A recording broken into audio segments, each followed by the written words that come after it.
The link for this video to the article, we also have an article listed that talks about what the story is direct link to this memo from a group called Third Way on their website. And the memo is titled, "Was It Something I Said?" And what it is a listing and explanation of the woke words that Democrats need to stop using in their vocabulary because they're scaring off people who might actually vote for them, people who could think for themselves and want to be a part of the Democrats, or at least not be a part of the MAGA Republicans, are really worried about woke. And so this blue blacklist was written in this memo. It's urging Democrats to drop 45 words that are considered woke, or for their phrases that are political language. They are terms such as privilege, cisgender, safe space, and justice involved, and are grouped in categories that make them even more wokier. They're either therapy speak or seminar room language, or organizer jargon, gender orientation correctness, shifting language of racial constructs, that's a big one, and explaining away crime, which why do we have to explain away crime? But apparently it is. These are terms that are used in conjunction and in replacement of some things we used in the past. Some of them are kind of slurish. Some of them do sort of make sense, but they are a little mean.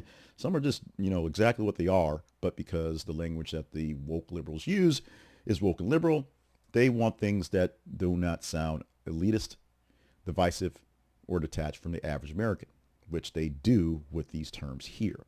Now, Third Way says the goal isn't to politicize speech, not to be the speech police. They want to make democratic messaging more relatable, to invite people in, not repel them away. It argues that replacing jargon with plain speak on terms should actually reach more voters who are listed as swing type folks who will go back and forth and will come this way for these terms, especially on issues like crime and cultural values, which are big deals. But when you're playing up against a MAGA, Make America Great Again, and everything's going back to a purist culture, that word used on purpose, when things aren't so pure, by using the words they do, they just basically needle the folks that, why can't something be simple? That's literally, why can't these words be simple? Why do you have to make things a big deal? Now, political strategist James Carville has echoed this with similar sentiments all along, maybe not writing a big memo, but basically calling people stupid, literally calling them stupid, warning of far left jargon with words like equity and structural and oligarchy and intersectionality. That's a big word. I felt surprised I got that one right.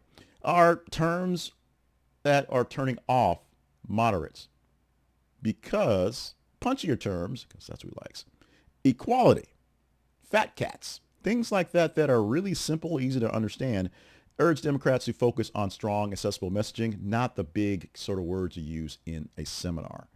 Some commentators are arguing that changing vocabulary won't fix underlying policy issues. It's not the words they're using, it's the fact that they are the issues.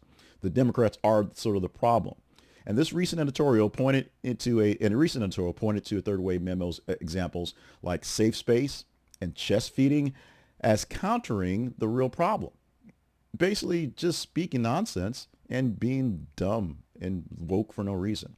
Majority of people oppose all these gender transition treatments of stuff, and the things are happening. So why are we using all these crazy words to explain simple things? Explain them simply and go along with it. There are critics that say the words actually are more affirming, which is why they use them. But tweaking the language is seen more as cosmetic and not actually fixing the policies for the folks who are needing safe spaces and are chest feeding or something like that. Now, here's the thing. Do the words really matter to you? Are words what's keeping you from voting for Democrats?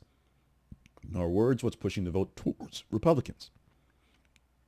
Or is it actually what they stand for or say they stand for? The debate is a higher thought process and a deeper challenge going back and forth on who to believe, who to trust, and who's actually going to lead us in a better direction. And as a person who is an independent, I have voted, slightly conservative mostly at times, but not always essentially down the line for some sort of Republican agenda.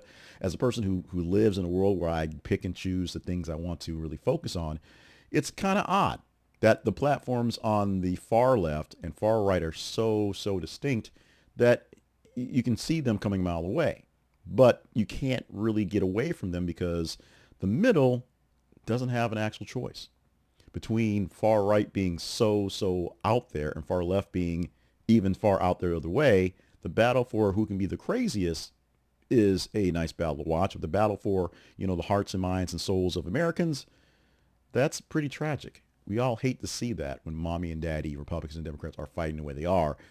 Wish they were fighting more for us as opposed to fighting themselves just to be the kookier.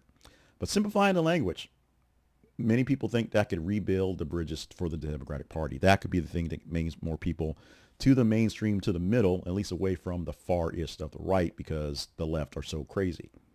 It seems to be that the left liberals, super liberals, are super crazy. The right conservatives are super crazy. So somewhere in the middle, we should meet and have some sort of come together.